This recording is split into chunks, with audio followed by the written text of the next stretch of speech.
यह कहानी एक छोटे से गांव में रहने वाली एक 32 साल की महिला की है, जो दर दर जाकर भीख मांगकर अपना पेट भरती थी।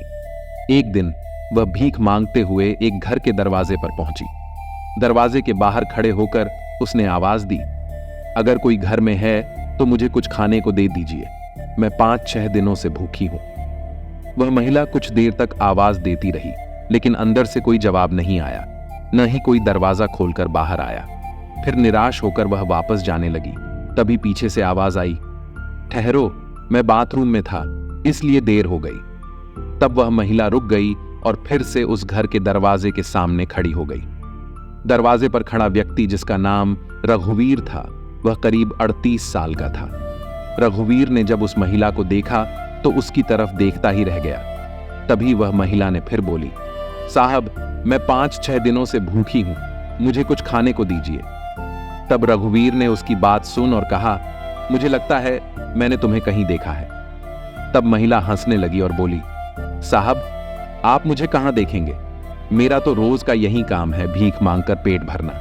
हो सकता है किसी और के दरवाजे पर आपने मुझे देखा हो। तब रघुवीर गंभीर होकर बोला, नहीं, मैं तुम्हें अच्छी तरह से पहचानता हूं, तुम पूनम की सहेली मीरा हो, है ना? महिला आश्चर्यचकित होकर बोली, हां, मेरा नाम मीरा है, लेकिन आप पूनम को कैसे जानते हैं? रघुवीर ने बताया, पूनम मेरी पत्नी थी, लेकिन अब वह मुझे छोड़कर चली गई है। यह सुनकर मीरा ने पूछा, ऐसा क्या हुआ कि वह आपको छोड़कर चली गई? तब रघुवीर ने उदासी से बताया, पूनम किसी और से प्रेम करती थी और उसी के साथ भाग गई। उसने मुझसे शादी तो अपने पिता के दबाव में आके की थी, लेकिन उनके गुजर जाने के बाद उसे मौका मिल गया और वह चली गई। मैं और मेरा छोटा भाई रामनाथ अब इस घर में अकेले रहते हैं। मीरा, जो पूनम के मायके के गांव की रहने वाली थी, रघुवीर को अब पहचान गई थी। वह कहने लगी, मैं पूनम से मिलना चाहती थी, लेकिन अब यह सब सुनकर बहुत दुख हुआ। तब रघुवीर ने उससे पूछा, मीरा, तुम्हारी भी तो शादी हुई थी, है ना? यह सुनते ही मीरा जोर जोर से रोने लगी और अपनी कहानी सुनाने लगी। मीरा ने कहा, हां, मेरी शादी हुई थी, लेकिन मेरा पति मुझे बहुत परेशान करता था। वह मुझ पर हाथ भी उठाता था। मैंने बहुत सहन किया, क्योंकि मुझे डर था कि अगर मैं उसे छोड़कर मायके आ गई तो मेरी और मेरे माता पिता की इज्जत खराब हो जाएगी। लेकिन आखिरकार मेरी सहन शक्ति खत्म हो गई और मैंने ससुराल छोड़ दिया। उसके बाद मेरे पति ने मुझे वापस बुलाने के बजाय तलाक के कागज भेज दिए। तलाक के बाद मैं मायके में रही, लेकिन माता पिता के गुजर जाने के बाद मेरे भैया भाभी ने मुझे तंग करना शुरू कर दिया। आखिरकार मैं वहां से निकलकर शहर चली आई, लेकिन वहां भी मुझे काम के दौरान लोगों की बुरी नजरों का सामना करना पड़ा।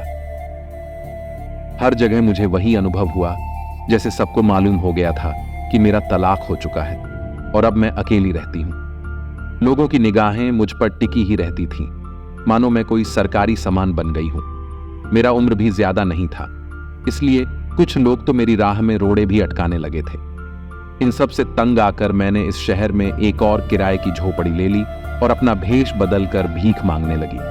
पहले तो मैंने कई कंपनियों में काम किया, फिर कुछ घरों में भी, लेकिन हर जगह मुझे डर लगा रहता कि कुछ गलत हो सकता है। आगे मीरा ने गहरी सांस लेते हुए बोली, मैंने सोचा था कि अगर किसी घर में काम करूंगी तो शायद इस मुसीबत से निजात मिल जाएगी, लेकिन जिस घर में जाती थी उसके मर्द भी मुझ पर बुरी नजर रखने लगे, इसीलिए मैंने भीख मांगने का फैसला किया।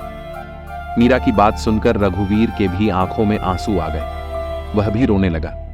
कुछ देर बाद दोनों शांत हो गए और फिर रघुवीर ने मीरा से कहा, मीरा, अगर तुम्हें बुरा ना लगे तो मैं कुछ कहना चाहता हूं। तब मीरा ने कहा, हां, बोलो, क्या कहना है? तब रघुवीर ने उसकी तरफ देखकर कहा, तुम भीख मांगकर अपना गुजारा कर रही हो, लेकिन मुझे यह तरीका अच्छा नहीं लगता। मेरा मानना है कि तुम इस तरह भीख मांगना छोड़ दो और जो भी तुम्हें चाहिए उसकी एक लिस्ट बनाकर मुझे दो। मैं तुम्हारी सारी जरूरतें पूरी करूंगा। मेरी बीवी भी किसी के साथ भाग गई है और तुम्हारा पति भी तुम्हें छोड़ चुका है। ऐसे में अगर हम दोनों शादी कर लें तो कैसा रहेगा? तब मीरा ने कुछ देर तक सोचा और फिर कहा, रघुवीर, तुम जो कह रहे हो वो सही है, लेकिन अगर तुम्हारी बीवी वापस आ गई तो तुम मुझे घर से निकाल दोगे और मुझे फिर से वही परेशानियां झेलनी पड़ेंगी। मैंने अपने अतीत में जो सहा है वो फिर से सहन नहीं कर सकती।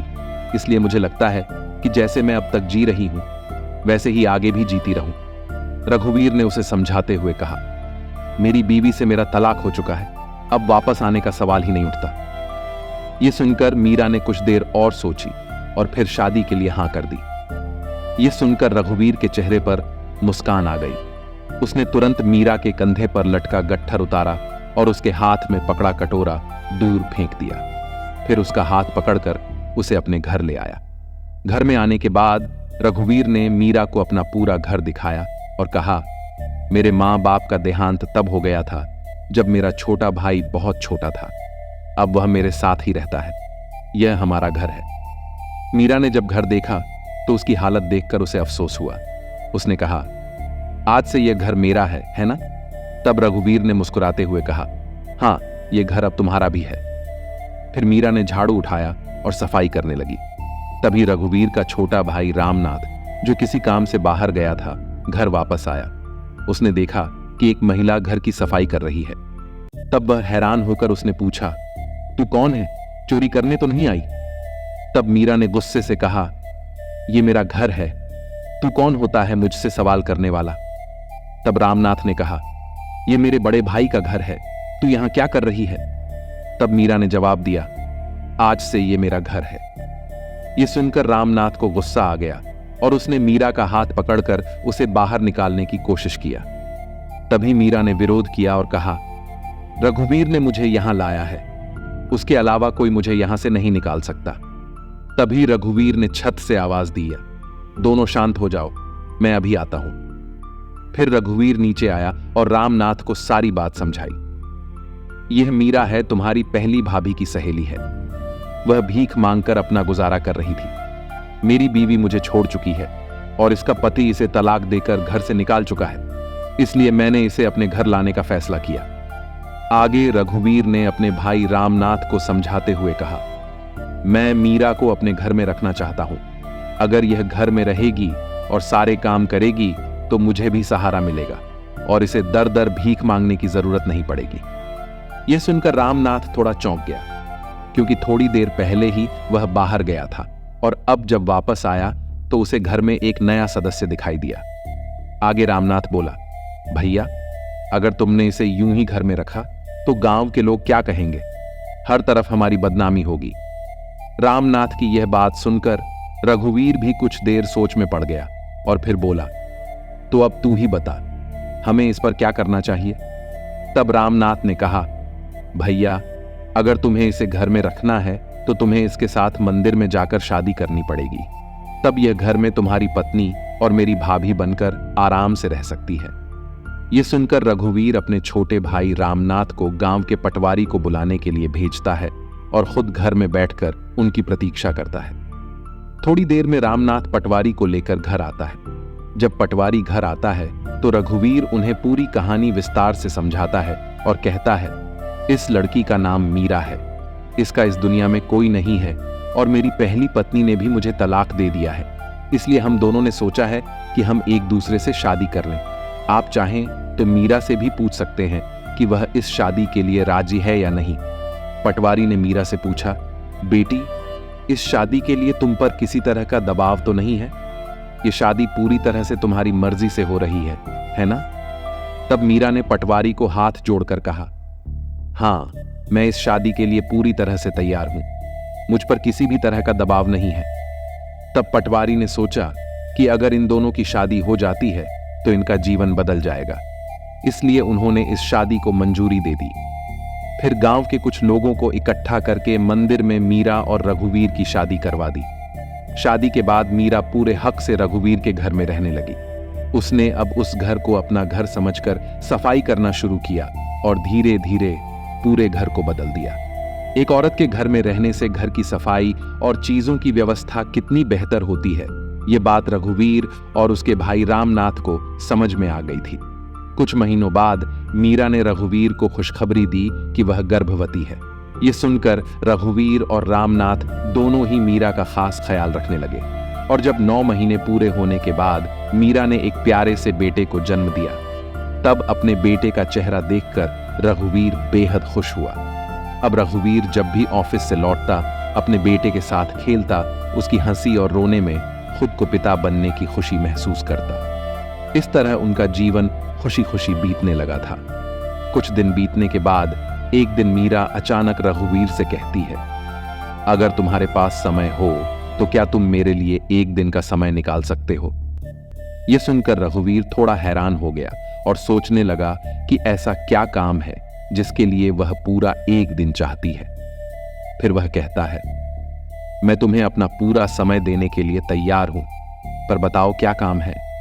तब मीरा मुस्कुराते हुए कहती है, जब हम वहां पहुंचेंगे तब मैं तुम्हें बताऊंगी कि क्या करना है। आखिरकार रघुवीर अपनी पत्नी की इच्छा पूरी करने के लिए मान जाता है और कहता है, ठीक है, मैं तुम्हारे साथ चलूंगा।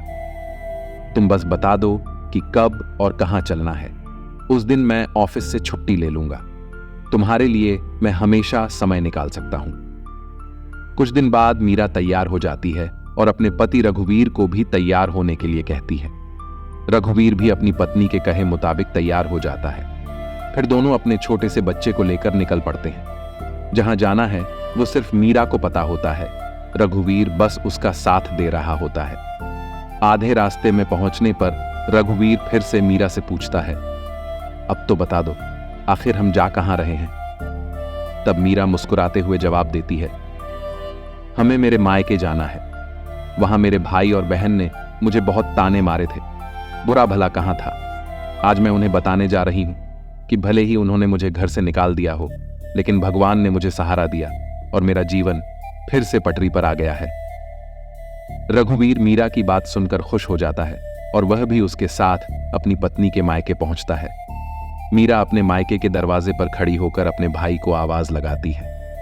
जोर जोर से पुकारने पर आसपास के लोग भी इकट्ठे हो जाते हैं। जब उसका भाई और भाभी बाहर आते हैं तो मीरा कहती है, भैया, भाभी, भले ही आप लोगों ने मुझे बेइज्जत करके घर से बाहर कर दिया था, पर देखो, भगवान ने मेरी सुन ली है। अब मैं बहुत सुखी जीवन जी रही हूं।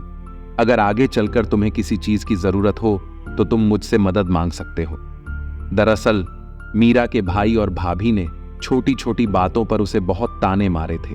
कभी खाने की बात पर तो कभी किसी और बात पर उसे परेशान किया था। उसी के चलते मीरा को घर छोड़ना पड़ा था। जैसे कहते हैं, शरीर तो काम करते करते थकता है, लेकिन अगर किसी का मन तोड़ दिया जाए तो फिर काम करने की हिम्मत भी नहीं रहती। मीरा का भी यही हाल हो गया था। उसे अपने पेट की भूख मिटाने के लिए घर छोड़ना पड़ा था।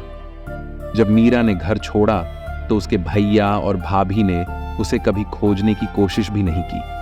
अब जब ये सारी बातें वहां इकट्ठे लोगों को समझ में आ गईं, तो सबने जाना कि मीरा को उसके भाई भाभी ने कितनी तकलीफ दी थी।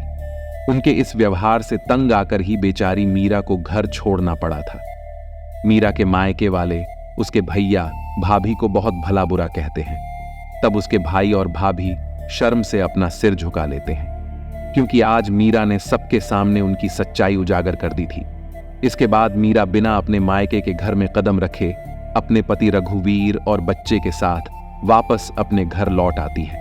रघुवीर और मीरा फिर से खुशी खुशी अपना जीवन जीने लगते हैं। मीरा अब रघुवीर के छोटे भाई रामनाथ की भी मां की तरह देखभाल करती है और घर को बहुत अच्छे से संभाल रही होती है। तो दोस्तों, यह थी आज की कहानी, एक ऐसी लड़की की जिसे उसके पति ने छोड़ दिया था और उसकी हालत ऐसी हो गई थी कि उसे भीख मांगनी पड़ रही थी। आपको मीरा और रघुवीर के बारे में क्या लगता है? क्या रघुवीर ने शादी करके सही किया? अपनी राय हमें कमेंट बॉक्स में जरूर बताएं। और अगर आपको ये कहानी पसंद आई हो तो वीडियो को एक लाइक भी दें और हमारे चैनल को सब्सक्राइब कर दें। फिर मिलेंगे एक और दिलचस्प कहानी के साथ। धन्यवाद।